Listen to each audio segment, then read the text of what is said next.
stop this nonsense, ask some question. Today's the last day. When the master is alive, constantly is de-entangling you. Afterwards, just sadhana. He's lived well. When death comes, he will die well.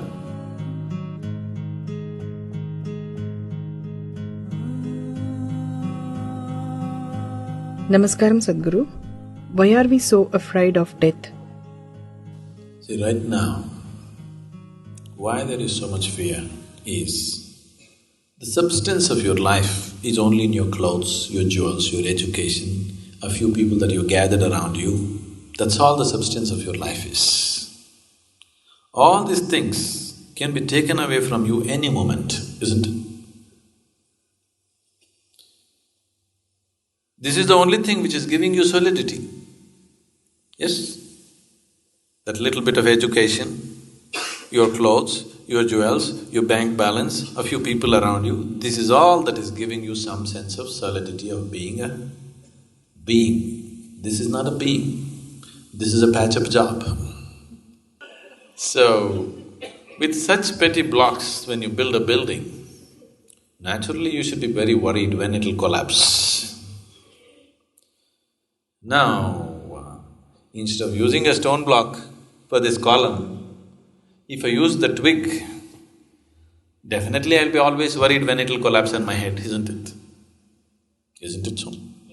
That's your worry, that's your fear, because you're trying to build your life with twigs, not with solid material, not with reality, with illusory things. Always you will live in fear, there is no other way to live.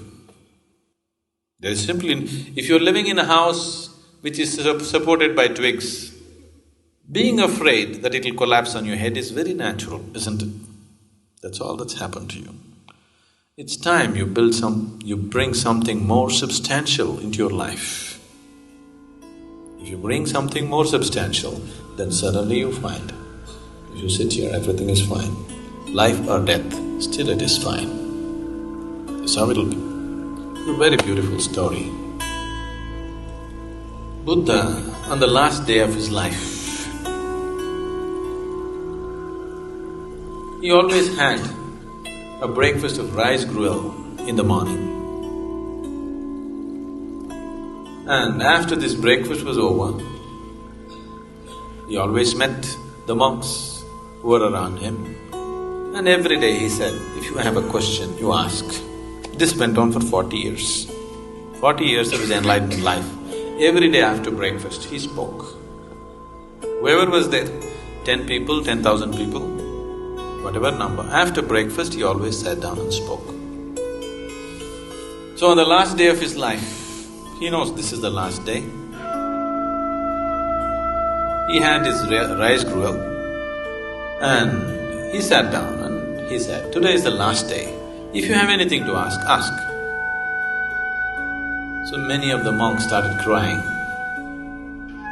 I said, what are you crying? At least some other day if you were crying, it's okay. Today is the last day, don't waste the time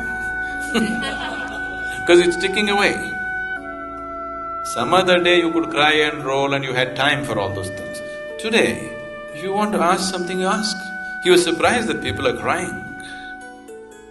But Master, we have been with you for so long, you're leaving today and they're crying, nobody asking any questions.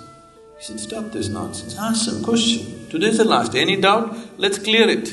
After that there is only teaching, nobody to clear this and that, See, with every teaching you can get into a mess. When the master is alive, constantly is de-entangling you. Afterwards, no de-entangling, just sadhana is all that is there. So today is the last day, if you want to ask any questions, please ask.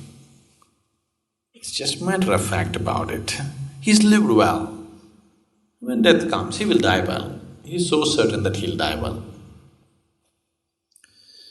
So, it's just another day.